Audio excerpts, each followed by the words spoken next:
Super 6 హామీలపై Kadapa జిల్లాలో YCP MLC BJP ఎమ్మెల్యేల మధ్య మాటల యుద్ధం మొదలైంది.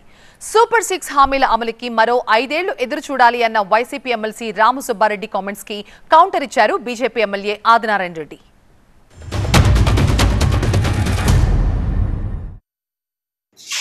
ఈ రోజు ఆదినారాయణ రెడ్డి గారు నిన్న స్టేట్మెంట్ చూశారు. నిన్న స్టేట్మెంట్ చాలా వ్యంగ్యంగా మాట్లాడుతుంటాడు ఆయన ఆదినారాయణ రెడ్డి. ఈ గుగ్లీ కొడతా సిక్సర్ కొడతా అంటున్నాడు. ఈరోజు నేను చెప్తా ఉన్నా, ప్రజలు ఎదురు చూస్తూ ఉన్నారు.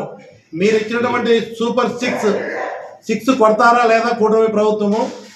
వచ్చి రాగానే చేతులు ఎత్తేసినారు, బ్యాటు లేచే పరిస్థితే లేదు, 6 కొడతారని చూస్తూ ఉన్నారు.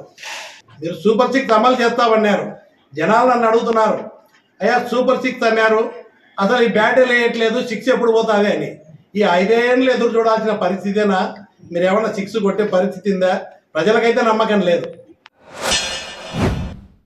కొడతామట, కుట్టి కుట్టి కుట్టి కుట్టి కుట్టి పెడతాం. మేము బాల్ ఇచ్చే పడిపోతారు, బాల్ ఇచ్చే 6 పడుతుంది. ఇద్దరు నో బాల్ వైడ్ బాల్, ఇద్దరు ఎక్స్పర్ట్సే. ఒకరు నో బాల్ కాదు, ఒకరు వైడ్ బాల్ కాదు. No ball wide ball experts. Fielding చేయలేరు, బ్యాటింగ్ చేయలేరు. ఫుల్ స్థాయిలో రికార్డు స్థాయిలో పనిచేస్తాం. మీరు సంక్రాంతికి ఏమేమి చెప్పినాం, రాజోలు కానీ, అక్కడ గండికోట మునక కానీ, ఆసుపత్రి కానీ, మెడికల్ క్యాంపు మళ్ళా కానీ, మళ్ళీ జాబ్ మేళ కానీ చేసే బాధ్యత ఉంది, రోడ్లు కానీ.